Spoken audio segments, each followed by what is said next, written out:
Wala naman ako sinabing brake. Release lang para mag free wheel. Ngayon, i-ready mo yung signal light mo to the right. Okay, sa unahan pa naman tayo mag-right ha.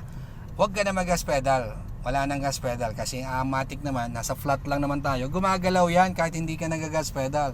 At least nakapag-prepare ka ng mag-signal light. Malayo pa lang. Mga 25 to 30 meters nga daw talaga ang dapat. So, dyan tayo mag-right. Pabagalin mo na sa part na to. May preno ka naman.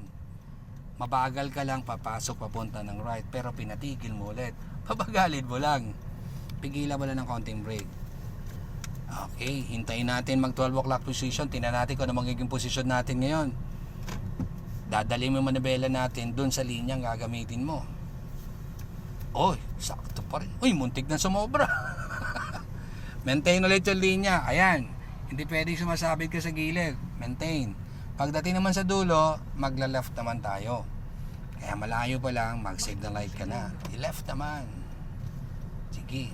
Iwasan lang natin itong dahon-dahon na yan. Dapat hindi sumasabit ang sasakyan natin dyan. Lalo na pag sasakyan mo na. Okay, naka-ready na yung signal light to the left. Doon ho tayo magla-left. Malayo-layo pa naman. So tip lang sa mga nagsisimula, sabi ko nga, pabagalin bago dumating sa corner. May preno naman tayo para pabagalin yan. Automatic transmission po ang gamit natin. Kaya napakadali. Pipigilan nyo lang ng konting brake. Pag-aagapang-gapangin nyo lang. Bigyan natin ng reference pan samantala. Tinatapat yung shoulder or palampasin yung ating balikat sa corner bago umikot ng manibela kaliwa. Test track practice pa lang to. Ikot manibela. Maintain yung linya. Bawi dalawa rin. Okay. Maintain. Iwasan yung mga sabit-sabit kaliwa at kanan. Tuloy pa. Diretso pa. Signal right ulit. Isa pang left. Pero sa unahan pa meron pang isang left dyan. Doon pa sa dulo. Iwasan tong ito. May isa nga. Oo nga. Okay. Pabagalin mo ulit. Pabagalin. May preno naman. Pigilan na konting brake.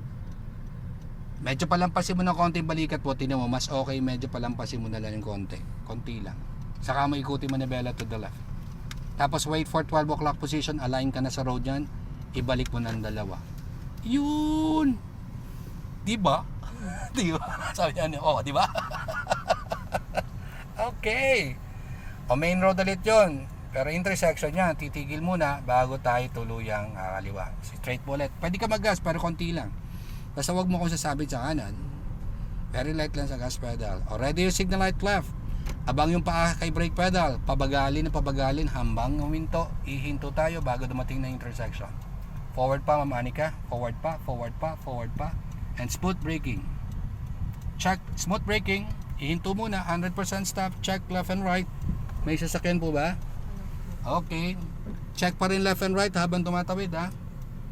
Meron tayong reference, palampasin mo ng konti yung balikat mo bago mo ikutin mo nibela mo to the left. Meron pa?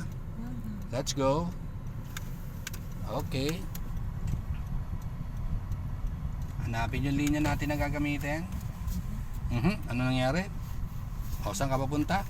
Dito ka sa linya natin, sa right tayo. Huwag mong kakabigin ng bigla. Pwede mong pa isa-isa lang ng ikot ng manibela, huwag mong bibiglayin para mahanap mo yung linya mo. Yan, ganyan lang. Gusto mong bumili ulit? Gusto? Okay, gas pedal. Pwedeng tumingin pero madadalian lang pagtapak sa gas pedal. Very light lang, hindi yan binibigla. Napapangiti ka pag tinatapakan mo yung gas pedal mo. Very light lang, tuloy mo ulit. Basta i-maintain yung linya, hindi ka sasabit sa gitna, hindi ka rin po mahuhulog sa gilid. May hati tayo sa gitna, kaya dapat hindi lumalampas yung gulong mo dyan sa gitna. Kita mo naman, di ba? Maintain yung linya.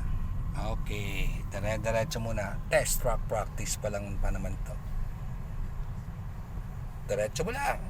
Tuloy-tuloy. Akong bahala nung nasa likuran mo. Pag ka mag-focus dun sa nasa likod, mag-focus ka na nasa harapan. Classmate mo yan nasa likuran. Estudyante rin natin yan. Tandaan yung right side, hindi pwedeng sumabit. Tapos yung gitna, hindi pwedeng lumalampas.